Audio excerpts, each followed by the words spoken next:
pengurus dari AB3I dan seluruh peserta pada siang hari ini. Jadi siang hari ini kami akan menyampaikan paparan peran Kementerian Perindustrian terhadap industri beton pracetak, khususnya berkaitan dengan rencana penerapan SNI wajib untuk produk beton pracetak. Jadi kami mulai barangkali ya Bapak Ibu menyampaikan susunan organisasi dari Kementerian Perindustrian sesuai dengan Permendikbud nomor 1 tahun 2025.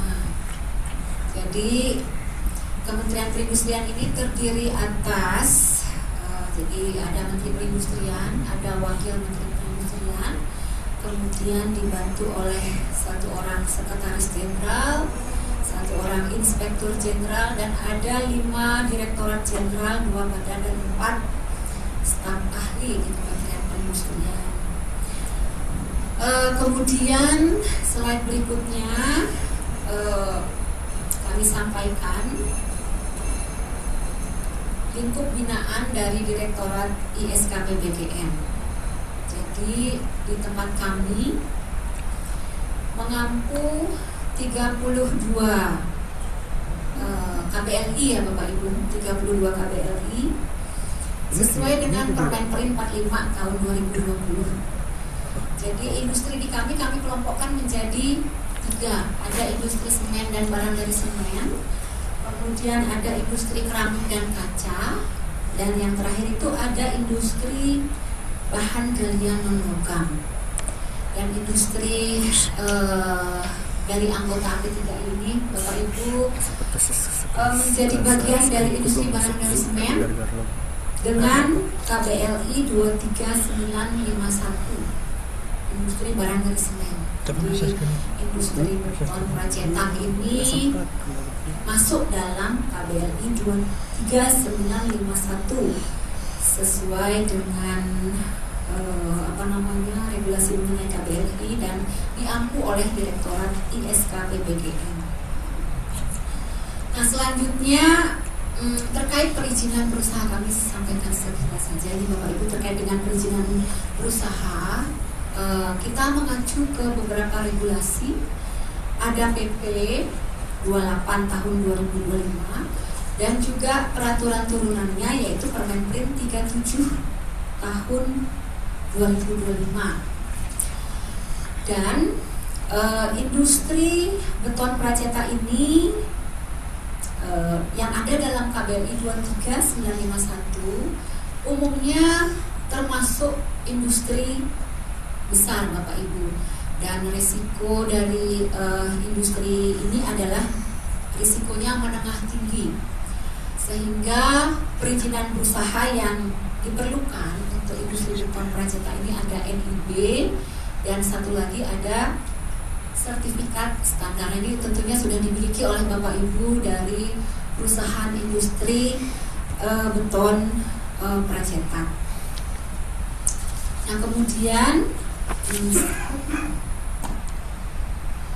sebagai kegiatan usaha industri yang sudah memiliki perizinan berusaha, nanti di slide berikutnya kami sampaikan dari perusahaan industri untuk memperbaharui KBLI menggunakan KBLI yang terbaru tahun 2025. Kemudian HS Code untuk beton pracetak ini ada 3 Bapak Ibu. Di KS 6810, 9190, 9110, 9900. Kami ada SINAS, Sistem Informasi Industri Nasional. Jadi perusahaan industri itu wajib menyampaikan laporan di SINAS, laporan tahap produksi dan laporan lainnya, sehingga kalau berdasarkan SINAS di data kami itu ada 66 perusahaan saat ini Bapak Ibu yang bergerak di bidang pengolahan menjadi produk beton pracetak. Ada 66 perusahaan dengan kapasitas 19 juta ton. Ini tahun 2025 produksi 12 juta ton, utilisasi 62% di tahun 2025, tenaga kerja 12 ribuan orang. Kemudian ada ekspor. Kami tampilkan juga di sini ada 5 negara tujuan ekspor. Ekspornya sekitar nggak terlalu banyak ya Bapak Ibu dibandingkan dengan kapasitas 85.000 ton. Kemudian ada impor. Nah, impornya jauh lebih tinggi daripada impornya jauh lebih tinggi daripada ekspor, tapi masih di bawah kapasitas dan juga produksi nasional. Jadi data ini sangat dipengaruhi oleh kepatuhan juga dari perusahaan industri untuk menyampaikan laporan. Nanti di slide selanjutnya kami sampaikan data berapa persen jumlah perusahaan industri yang menyampaikan laporan beberapa tahun terakhir. Oke, kemudian slide berikutnya. Nah, ini data ini tentunya sangat bergantung sama kepatuhan perusahaan industri untuk menyampaikan laporan ya Bapak Ibu, khususnya untuk data produksi, kapasitas, dan dari produksi dan kapasitas itu kami akan menghitung atau melakukan penghitungan utilisasi industri. Jadi ada kemajuan sebenarnya kalau kita lihat dari tahun 2022 sampai 2025. Jadi di 2022 itu yang lapor itu baru 2%. Kemudian 2023 ada peningkatan sedikit 6% yang menyampaikan laporan, dan di 2025 lalu itu sudah 74% dari 66 perusahaan tersebut yang sudah menyampaikan laporan. Jadi ada 74%. Dan ini data profil kinerja dari industri beton pracetak. Jadi kita lihat di sini kapasitas dibandingkan dengan 2 tahun sebelumnya atau 3 tahun sebelumnya mengalami penurunan ya Bapak Ibu, tapi ini juga akan sangat dipengaruhi oleh jumlah perusahaan yang melakukan pelaporan. Dan perlu kami sampaikan, pelaporan ini sebenarnya sifatnya wajib diatur di dalam undang-undang, kemudian ada juga peraturan Menteri Perindustrian. Wajib sebenarnya untuk menyampaikan laporan secara rutin. Jadi kalau kita lihat kapasitas mengalami penurunan dibandingkan dengan 3 tahun terakhir. Produksi menurun dibandingkan dengan tahun lalu, tapi dibandingkan dengan tahun sebelumnya mengalami peningkatan. Impor mengalami penurunan, tapi impor untuk sektor atau untuk produk beton pracetak ini di bagian kami di Direktorat ISKB BGN ini merupakan impor produk dengan volume impor yang paling tinggi di kami. Jadi kami kan tadi membina industri semen dan barang dari semen, kaca, keramik, bahan galian logam. Nah, impor yang paling tinggi dari sisi volume adalah produk beton pracetak. Meskipun kalau kita lihat volume impornya jauh di bawah kapasitas sebenarnya ya Bapak Ibu, sekitar 900 ribuan di tahun 2025 impornya. Mengalami penurunan pernah cukup tinggi di 2022 itu sampai 2 juta ton pada tahun 2022. Nah, kemudian ini Bapak Ibu data 5 besar impor produk ISKP BGN. Jadi kita lihat di sini ini data dari Januari sampai April. Data Januari sampai April. Nah, untuk beton pracetak yang spoon pile ini jumlah impornya itu 400 ribuan ton Januari sampai April. Nah, kita juga bisa lihat di sini pelabuhan tujuan impornya itu dari mana saja. Ternyata yang paling banyak itu dari ke Kijang, Kepulauan Riau. Kemudian yang kedua ke Weda, Maluku Utara. Kemudian ada Sumatera Selatan, Obi, Island Maluku, dan ada Pontianak, Kalimantan Barat. Nah, ini kita perlu cermati seperti di Kijang, Kepulauan Riau, Weda, ini kan sebenarnya di situ ada kawasan industri, di situ ada investasi-investasi baru di sektor smelter dan juga di sektor industri lainnya. Namun mereka dalam investasinya itu ternyata memanfaatkan produk-produk, salah satunya itu beton pracetak yang berasal dari impor seperti itu. Nah, kemudian strategi yang dilakukan oleh pemerintah untuk meningkatkan daya saing industri beton pracetak. Ada beberapa strategi. Kita bisa menggunakan SNI, jadi kita sudah memiliki beberapa SNI untuk produk barang dari semen, termasuk 2 SNI untuk beton pracetak. Kemudian dari SNI yang ada itu kita bisa memperlakukan secara wajib. Harus dilakukan dengan penerbitan peraturan Menteri Perindustrian. Dan untuk 2 SNI beton pracetak ini sudah diusulkan oleh AP3I untuk diperlakukan secara wajib.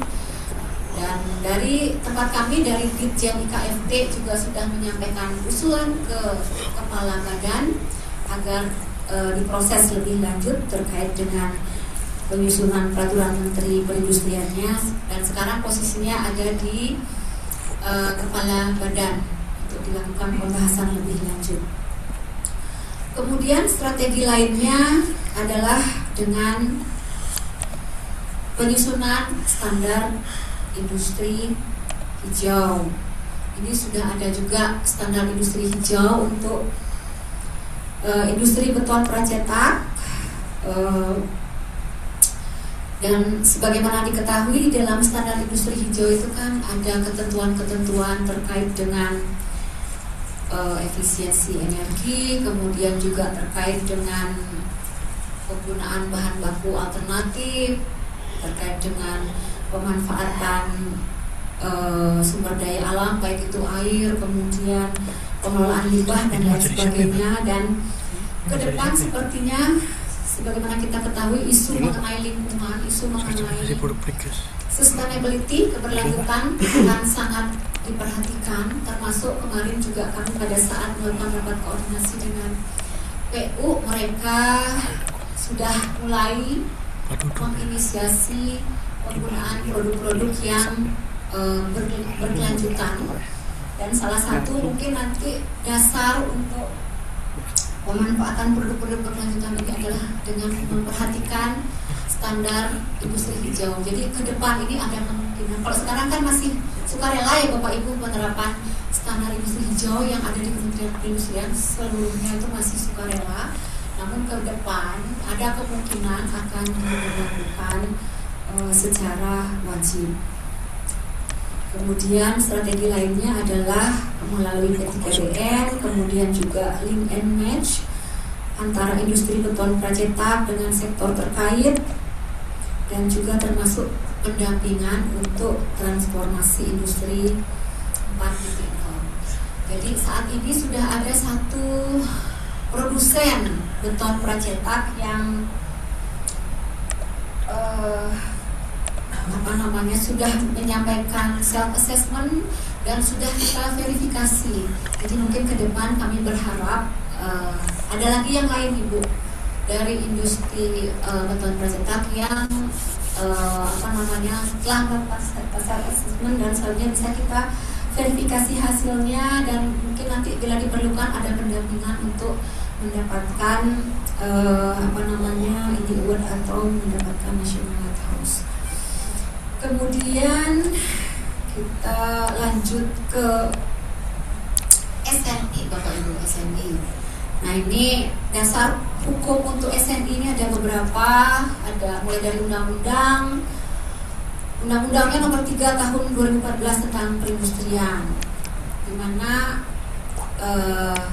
memberikan kewenangan kepada Kementerian Perindustrian untuk menyelenggarakan standarisasi industri sebagai bagian dari pembangunan industri. Kemudian ada PP 34 tahun 2018 tentang sistem standarisasi dan penilaian kesesuaian nasional.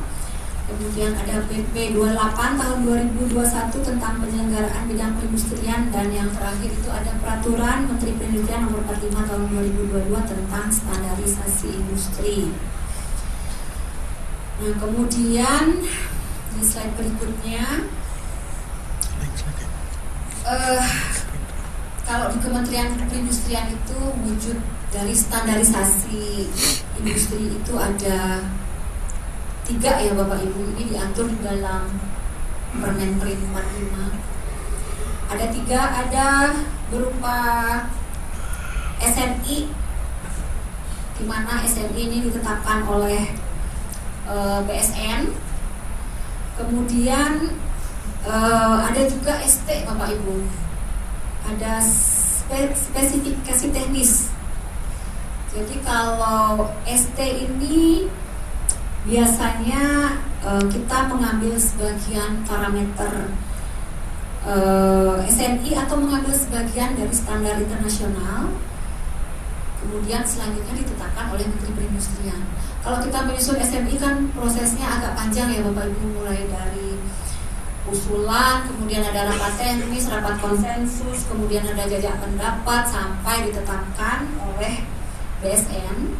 Namun ST ini prosesnya agak berbeda dengan SNI. Jadi mungkin di sini yang diperlukan rapat-rapat koordinasi dan selanjutnya ditetapkan oleh Menteri Perindustrian. Dan yang terakhir ada PTC. PTC itu pedoman tata cara. Kalau ST ini mungkin lebih ke produk, standar untuk produk. Kalau pedoman tata cara ini mengatur tata cara atau prosedur yang ditetapkan oleh Menteri Perindustrian. Nah, di slide berikutnya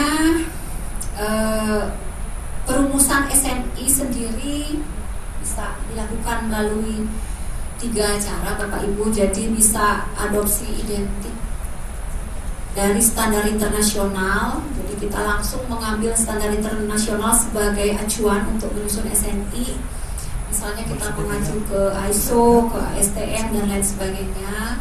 Kemudian ada modifikasi, jadi mengacu ke standar internasional tapi tidak seluruhnya diacu, ada dilakukan perubahan atau penyesuaian sesuai dengan kondisi Indonesia, dan ada SNI pengembangan sendiri.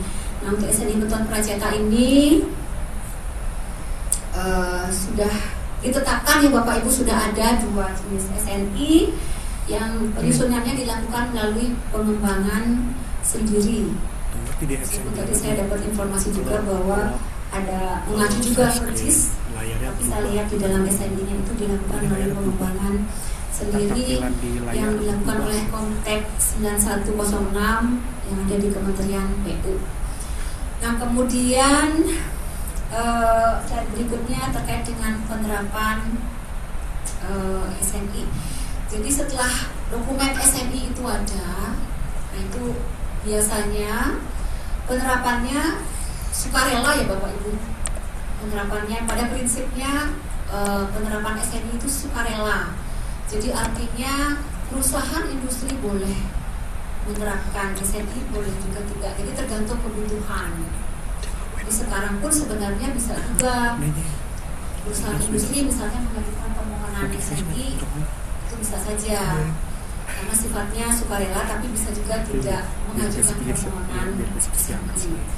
Tetapi apabila diperlukan itu misalnya dalam rangka K3L, kemudian juga dalam rangka persaingan usaha yang sehat, dalam rangka peningkatan daya saing, lingkungan hidup, efisiensi dan kinerja industri, maka pemerintah itu akan menerapkan SNI secara wajib. Menerapkan SNI secara wajib. Jadi nanti akan terbit peraturan Menteri Teknis ya, dalam hal ini mungkin peraturan Menteri Perindustrian untuk penerapan SNI secara wajib. Jadi kalau sudah wajib artinya seluruh barang yang beredar di Indonesia, baik yang berasal dari industri dalam negeri maupun yang berasal dari impor, itu harus memenuhi SNI. Nah, kalau sudah wajib berarti dan yang dari impor pun dia harus memenuhi ketentuan SNI tersebut. Nah, kemudian di dalam Permenperin 45 tahun 2022 ini ada banyak perubahan berkaitan dengan penerapan SNI wajib ya Bapak Ibu. Ada banyak perubahan. Jadi ada mengatur terkait dengan kerjasama merek, kemudian mengatur mengenai makmur. Jadi di dalam regulasi SNI wajib sebelumnya ini tidak ada Bapak Ibu perwakilan resmi. Kalau sekarang kan kalau mau impor harus ada perwakilan resmi di dalam negeri, dan satu produsen yang ada di luar negeri itu harus diwakili oleh satu perwakilan resmi di Indonesia. Jadi ada ketentuan-ketentuan seperti itu yang salah satu harapannya itu adalah supaya produk dalam negeri ini lebih banyak digunakan di dalam negeri, atau dalam artian produk impor itu lebih sulit masuk ke dalam negeri seperti itu. Dan juga ada perubahan-perubahan istilah, ada istilah baru seperti sertifikat SNI, dan juga ada SPPT SNI atau surat persetujuan penggunaan tanda SNI.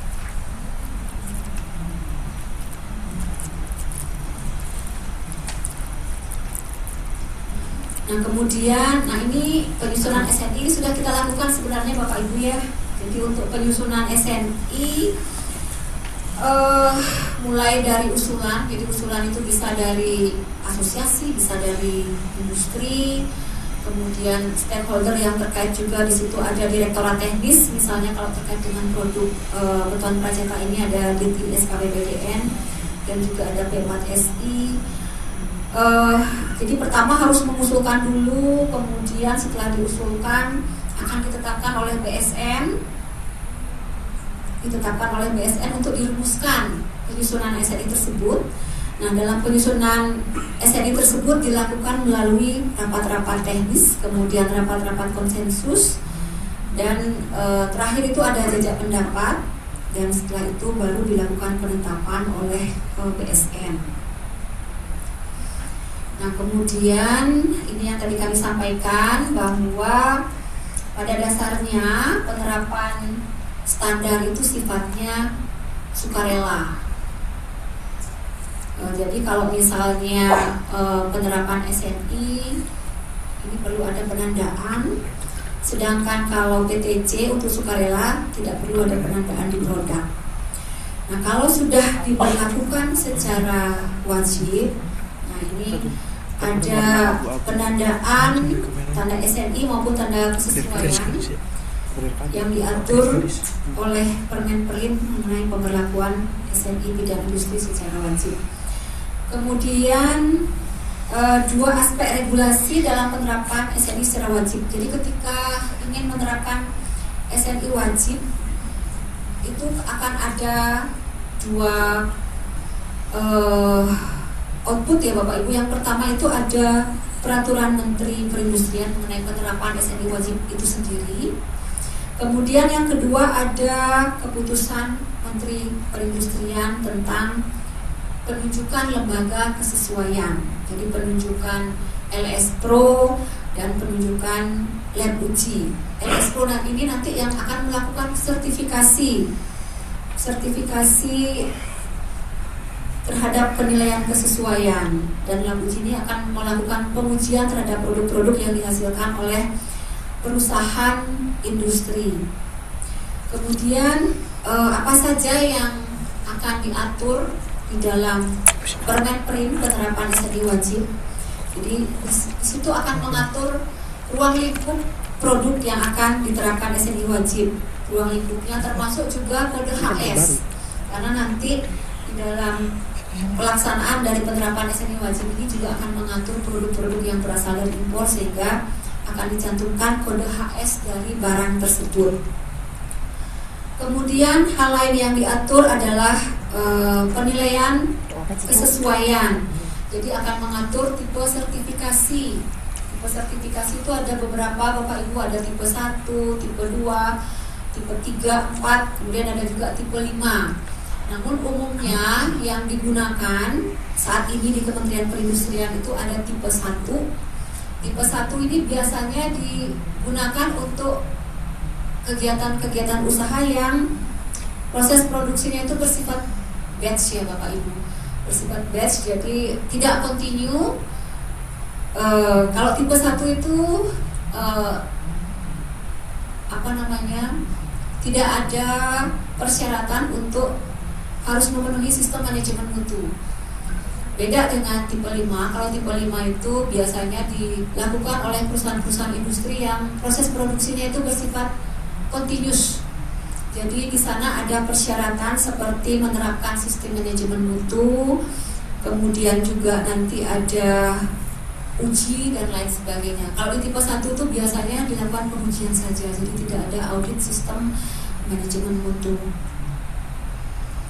Nah, kemudian di dalam peraturan Menteri Perindustrian itu juga akan mengatur persyaratan bagi produsen misalnya produsen beton pracetak, persyaratan minimal untuk alat produksi yang wajib dimiliki itu bisa diatur di dalam peraturan Menteri Perindustrian.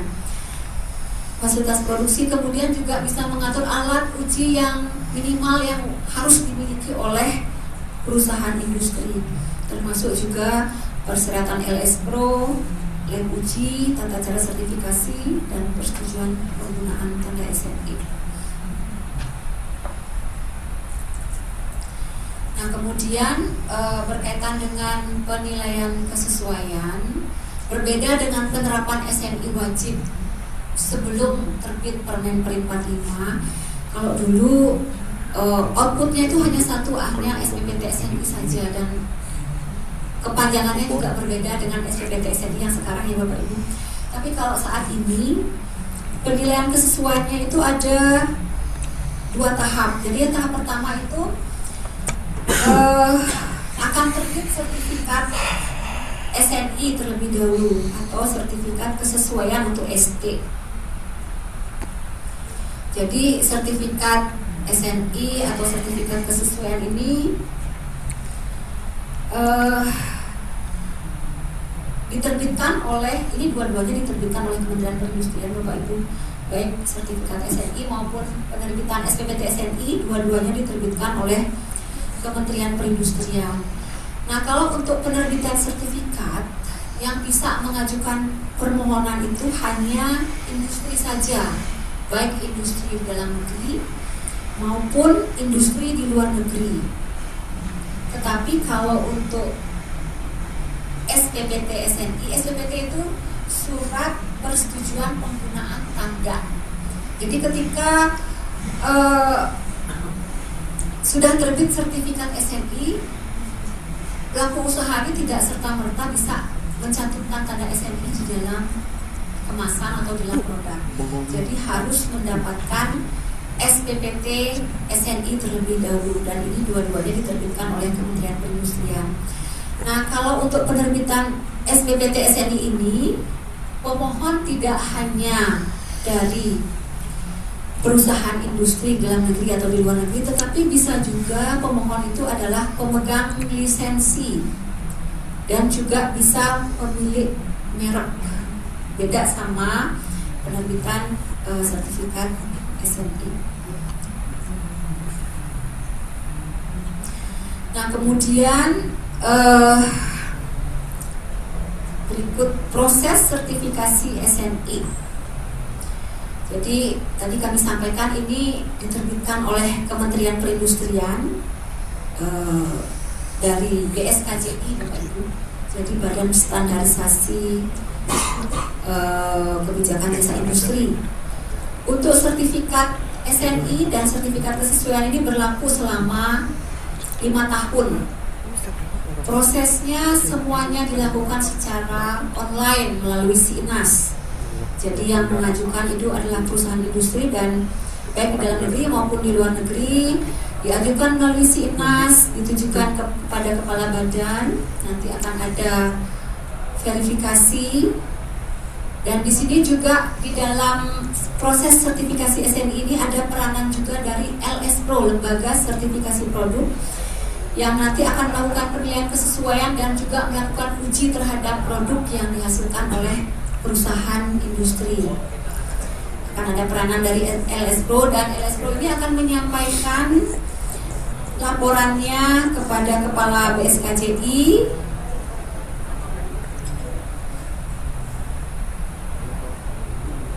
Dan selanjutnya dari Kepala BSKJI ini juga akan menerbitkan sertifikat SNI atau sertifikat kesesuaian.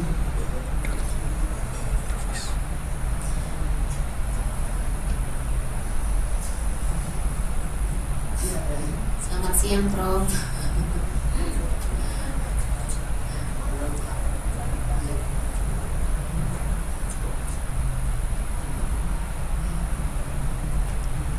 Kami lanjut ya Bapak Ibu. Kemudian yang kedua adalah penerbitan SPPT SNI. Nah, ini juga sama diterbitkan oleh Kementerian Perindustrian, oleh Kepala BSKJI. Kalau tadi sertifikat SNI berlaku 5 tahun, kalau SPPT SNI, surat persetujuan penggunaan tanda SNI, berlaku hanya selama 1 tahun.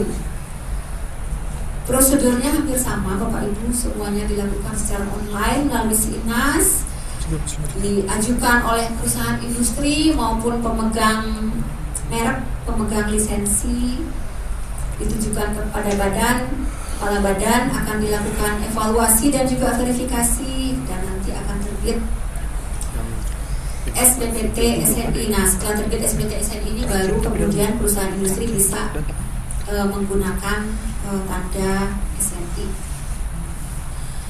Nah, kemudian berikutnya ini adalah alur untuk penyusunan peraturan Menteri Perindustrian terkait dengan penerapan SNI wajib. Jadi mekanismenya ada 2 kalau di kami. Jadi ada yang melalui Proksun, ada yang tidak melalui Proksun.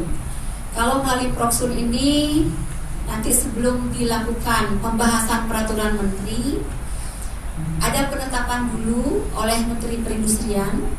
Jadi akan terbit Permen Prin Menteri Perindustrian terkait dengan rancangan-rancangan regulasi yang akan disusun oleh Kementerian Perindustrian. Nah, setelah ditetapkan oleh Menteri Perindustrian, baru kemudian dibahas rancangan Permen Prin tersebut. Nah, setelah itu akan dilakukan harmonisasi dengan Kementerian Hukum dan HAM, dan setelah dilakukan harmonisasi akan ada penetapan oleh Menteri Perindustrian. Ini yang melalui Proksun ya Bapak Ibu. Kalau untuk yang usulan penerapan SNI wajib untuk produk beton pracetak ini tidak melalui Proksun, jadi melalui mekanisme izin prakarsa. Sebenarnya prosesnya sama saja ya Bapak Ibu, tapi kalau melalui izin prakarsa tidak perlu ada penetapan dulu oleh Menteri Perindustrian terkait dengan rancangan peraturan menteri yang akan dibahas. Yang diperlukan adalah izin prakarsa. Jadi ada persetujuan dari Bapak Menteri terkait dengan rencana penerapan SNI wajib ini. Proses selanjutnya sama, menyusun draft Permen Prin yang dilakukan melalui rapat-rapat koordinasi, harmonisasi, sampai adanya penetapan dari Menteri Perindustrian. Nah, kemudian ini juga kami sampaikan karena ada regulasi yang mengatur ketika produk itu diberlakukan secara wajib, sesuai dengan Permendag 33 tahun 2025. ini wajib memiliki NPB, nomor pendaftaran barang, sebelum dipasarkan dan atau diperdagangkan. Jadi nanti setelah Bapak Ibu punya sertifikat SNI, sudah mendapatkan SPPT SNI, wajib mendaftarkan barangnya tersebut untuk mendapatkan NPB ke Kementerian Perdagangan. Jadi NPB ini fungsinya sebagai identitas dan instrumen untuk ketertelusuran mutu barang, baik produk dalam negeri maupun impor. Jadi NPB ini tidak hanya khusus untuk produk dalam negeri, tapi produk impor pun kalau sudah diberlakukan SNI secara wajib perlu mendapatkan NPB. Nah, ini ketentuan terkait NPB tadi kami sampaikan. Jadi berlaku bagi barang produksi dalam negeri maupun impor yang telah diberlakukan SNI atau persyaratan teknis secara wajib. NPB ini dicantumkan pada barang atau kemasan sebelum dipasarkan atau diperdagangkan. Untuk SNI wajib, pendaftaran baru NPB dilakukan melalui OSS, Online Single Submission, dan untuk perpanjangannya atau perubahan perpanjangan dilakukan melalui Inatrade, Kementerian Perdagangan. Nah, kemudian selanjutnya ini kami sampaikan beberapa SNI sektor industri barang dari semen. Nah, ini ada spoon pile, kemudian ada sheet pile.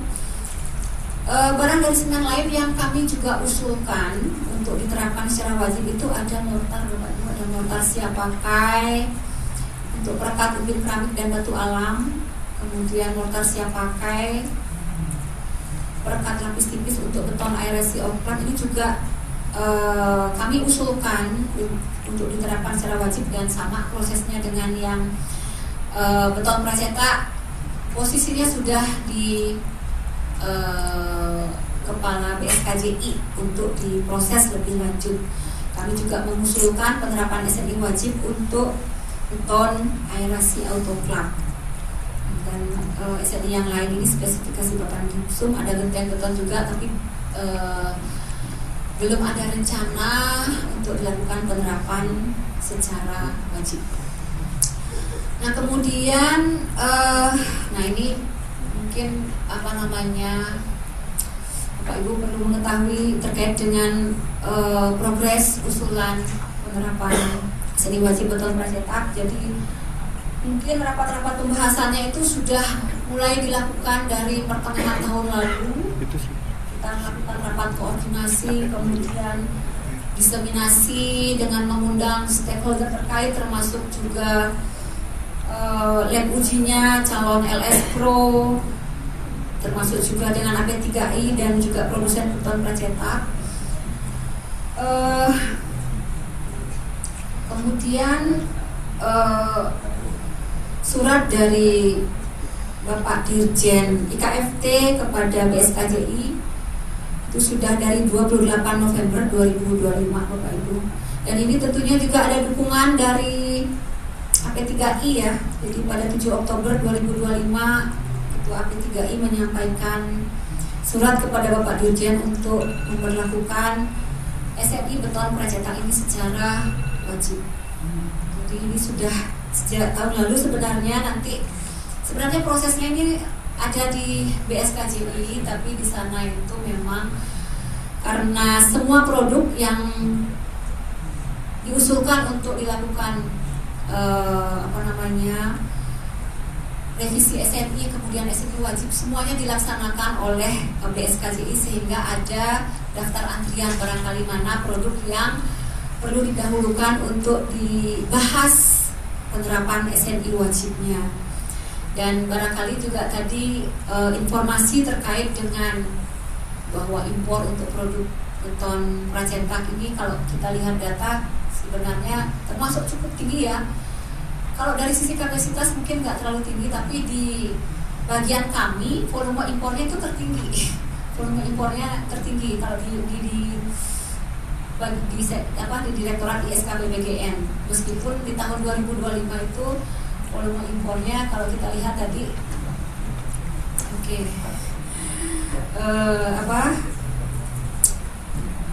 Hampir mencapai 1 juta ton ya di tahun 2020.